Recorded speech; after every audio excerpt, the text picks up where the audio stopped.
Sem demora, nós convocamos aqui no nosso Bastidores CNN o presidente da CPMI do INSS, Carlos Viana, que está nesse momento ao lado de Gabriela Veras. Portanto, Gabriela Veras, a primeira pergunta é sua. Vamos lá, boa tarde a vocês, boa tarde, presidente, todo mundo que está aqui na nossa companhia. Só para explicar, a gente está nesta sala vazia, no plenário vazio, vizinho à sala, ao plenário, onde está acontecendo a última reunião da CPMI do INSS. O relatório final está sendo lido pelo relator Alfredo Gaspar, relatório robusto, né, presidente, que traz diversos indiciamentos de pessoas que foram personagens, né, alvos dessa investigação ao longo desses 6 meses aqui no Congresso Nacional. Antes de mais nada, muito obrigada por falar conosco nesse dia quente, nesse dia cheio, principalmente para o senhor, né, que está conduzindo os trabalhos da CPMI. E antes de mais nada, pergunto, qual que é o balanço desses últimos meses e principalmente como o senhor enxerga o pedido de indiciamento do filho do presidente Lula? Bem, primeiro, boa tarde, obrigado pela oportunidade de conversarmos mais uma vez. Eu encaro hoje um dia muito importante para a história do Brasil e principalmente em respeito aos aposentados do país que foram roubados nessa nação. Nós lutamos até o final para chegar a esse resultado que está sendo apresentado hoje. É um resultado técnico embasado em todas as informações e que não é mais profundo, porque infelizmente em diversos momentos a base do governo blindou requerimentos, não nos deixou investigar, até para que a gente pudesse dizer da culpa ou da inocência de quem quer que seja. Mas diante de todas as evidências, nós estamos pedindo o indiciamento de todas as pessoas dentro da investigação do INSS. É uma CPMI que ontem no próprio Supremo Tribunal Federal foi colocado que nós quebramos mais de 1.000 sigilos. Por quê? Nós estamos falando em 6,5 bilhões de reais. Nós estamos falando em em centenas de empresas falsas, com sócios, todos eles laranjas, que foram usados por várias quadrilhas e que justificou todo o nosso trabalho. É uma das investigações mais amplas com relação a escândalos e roubo dos aposentados do dinheiro público no nosso país. Portanto, é o dia da verdade. Hoje nós vamos saber se o Brasil quer mesmo investigar, se os parlamentares que estão aqui querem dar respostas aos aposentados brasileiros ou se vão blindar quem roubou a Previdência. Só retomando a minha última pergunta, porque foram 2 em 1.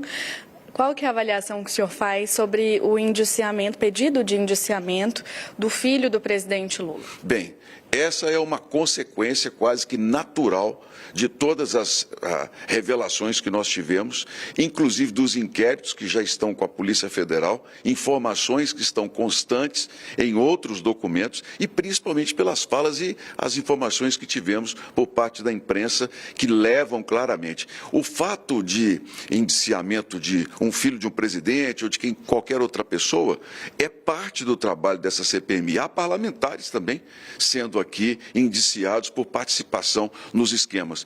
E isso mostra por que em diversos momentos nós tivemos manifestações muito firmes por parte da base do governo de tentar impedir, conseguiram blindar os requerimentos de quebra e passaram inclusive a atacar a presidência, o relator, mas isso é parte do trabalho. Nós estamos cumprindo com a nossa obrigação com o Brasil em apontar todos os envolvidos nesse esquema de roubo dos aposentados. Perfeito. Só para o senhor saber, Uribe e Tainá estão nos ouvindo. Gostaria de saber se vocês têm alguma dúvida, alguma questão para o presidente da CPMI do INSS.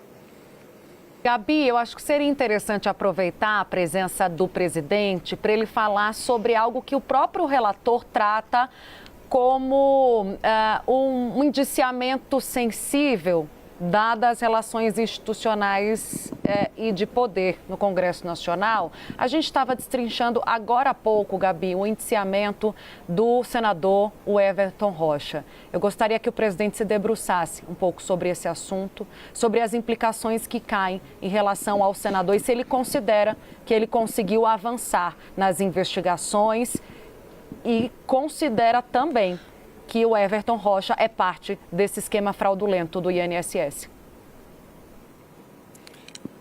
Bem, nós procuramos aqui ser o mais claros possíveis desde o início, primeiro, boa tarde também, de que nós não blindaríamos ninguém. Todos aqueles que estivessem dentro do objeto específico de investigação da CPMI, esses seriam trazidos no relatório, mediante as informações que tivemos. Vários assessores de parlamentares, várias ligações a empresas de aviação, o uso de aviões e tudo isso, informações de testemunhas, levaram a essa questão do indiciamento de parlamentares. Eu sei que é um momento muito delicado, porque é uma relação interna, mas eu, como presidente e senador, em momento algum, influenciei Alfredo Gaspar em que não indiciasse. Disse, olha, você faça o seu trabalho. Nós vamos apresentar ao Brasil um relatório transparente e que não vai blindar ninguém dentro dessa questão do INSS. O nome do senador apareceu diversas vezes, ele está citado em vários momentos, em vários documentos, inclusive de quebra de sigilo, envolvendo assessores próximos. É uma decisão dura, mas uma decisão necessária, esse encaminhamento para a Justiça, e ele vai responder naturalmente sobre todos os pontos que estão sendo apontados ali, sobre a participação dele nesse esquema, juntamente com Antônio Carlos Camilo, o careca do INSS, que usou de vários parlamentares, de uma base, inclusive, muito ampla, não só de servidores corrompidos, mas também de políticos que tinham acesso ao INSS, que conseguiram os cargos de confiança e que indicaram pessoas para darem sequência a todo o golpe contra os aposentados brasileiros. Esse modus operandi, ele passou de um governo para o outro. É bom que a gente deixe isso bem claro.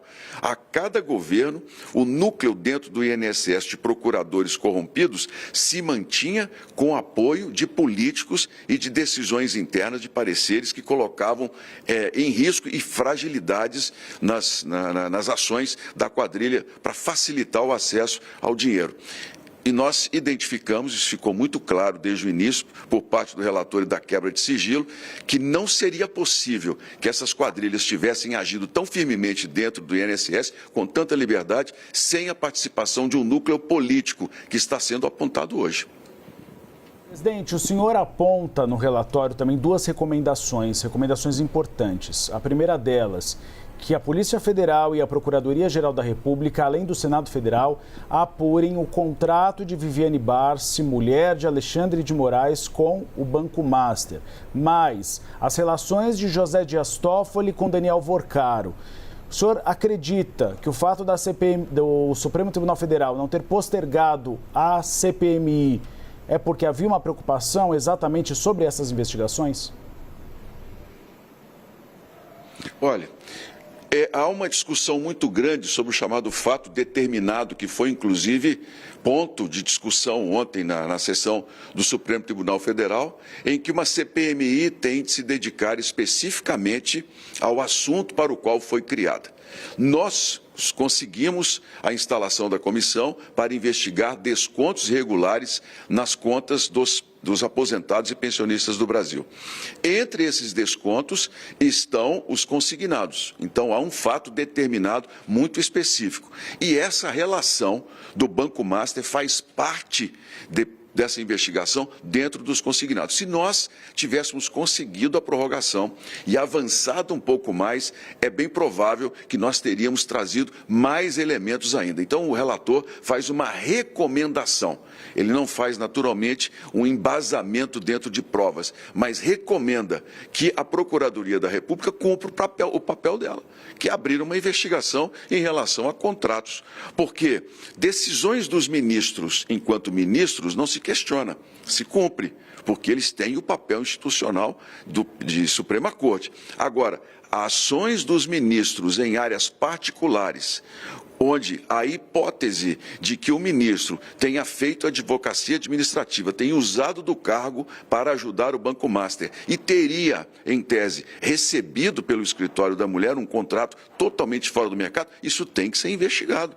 O Senado tem que se debruçar numa comissão de investigação, ou a Procuradoria da República tem que fazer o papel dela de pedir a abertura de inquérito, assim como em relação ao ministro Toffoli. Porque o que nós não podemos é deixar o país sem uma resposta. Eu, naturalmente, pela responsabilidade que tenho, em momento algum vou dizer se os dois são culpados ou se são inocentes, mas que a necessidade de investigar é obrigatória, é parte nossa e parte do próprio Estado brasileiro, isso eu não tenho dúvida. São fatos muito graves que podem ter colaborado para que essa fraude de bilhões tenha se sustentado. E independentemente de quem seja, se ministro do Supremo há pessoas alfaiates, todas elas têm que dar respostas sobre as ações públicas. Eu posso chamar a Isabel Mega para fazer uma pergunta, gente? A Mega está pronta. Bora lá, Isabel, que está acompanhando esse assunto desde as primeiras horas do dia, já há bastante tempo, né, Bel? Há meses, contigo. Há meses, né, na cola da CPMI. Senador, muito obrigada por estar com a gente aqui mais uma vez na CNN. Eu quero ouvir o senhor sobre as perspectivas de aprovação desse relatório, porque, teoricamente, a base governista tem maioria na CPMI e promete também a apresentação de um voto em separado. Esse voto será lido. O que o senhor vislumbra de discussão e de chances de aprovação do relatório, como foi apresentado? Olha, Isabel, boa tarde. Eu vou seguir o regramento, vou seguir o regimento interno do Senado. O relator é que tem a responsabilidade de trazer todas as conclusões da CPMI. Depois que ele ler, nós vamos abrir para vistas e, em seguida, iniciarmos as discussões. Se houver possibilidade de um consenso, quem sabe na forma de redação apenas, porque a oposição já disse que não vai aceitar destaques, ou seja, retirada ou inclusão de pontos, que essa é uma atribuição do relator, nós vamos tentar, quem sabe, redações em consenso, porque o importante é que a gente vote e aprove um relatório. Essa comissão, então, ela terá cumprido o seu papel do início ao fim. Se não conseguirmos o diálogo, se não conseguirmos o consenso, nós vamos para o voto. Aí será a hora da verdade.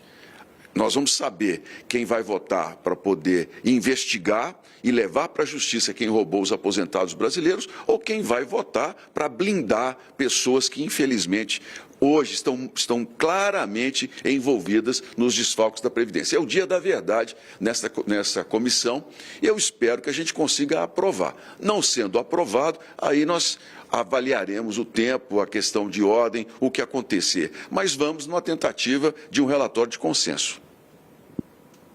Era para participar da nossa entrevista. Presidente, obrigada pela participação aqui no Bastidores.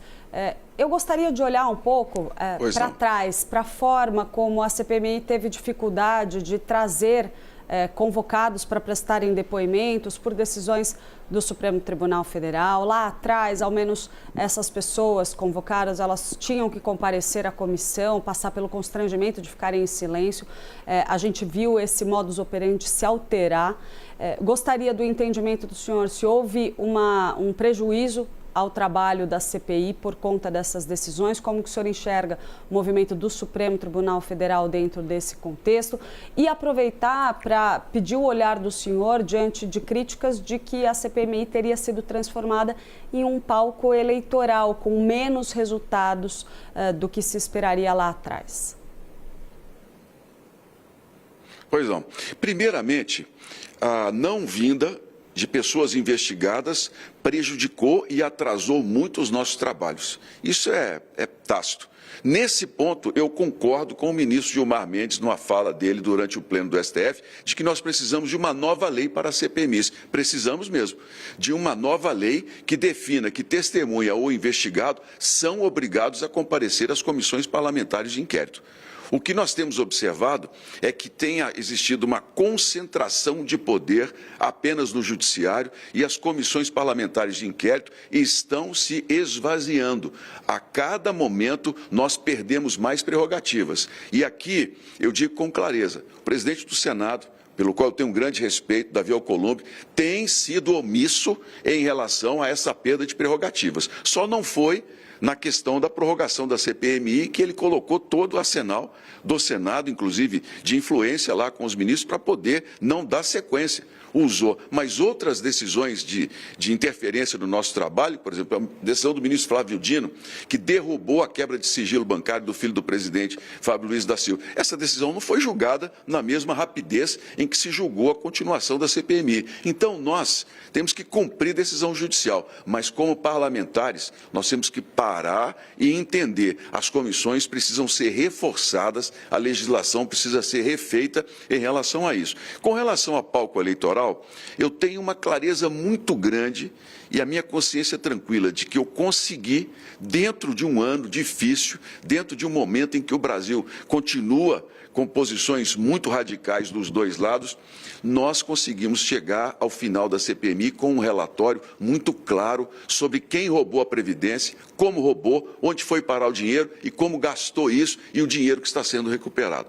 Os discursos de oposição e de governo acusando cada lado, isso é natural do parlamento, faz parte da política. Agora, como presidente, eu digo a todas as pessoas que estão nos assistindo, nós cumprimos o nosso dever.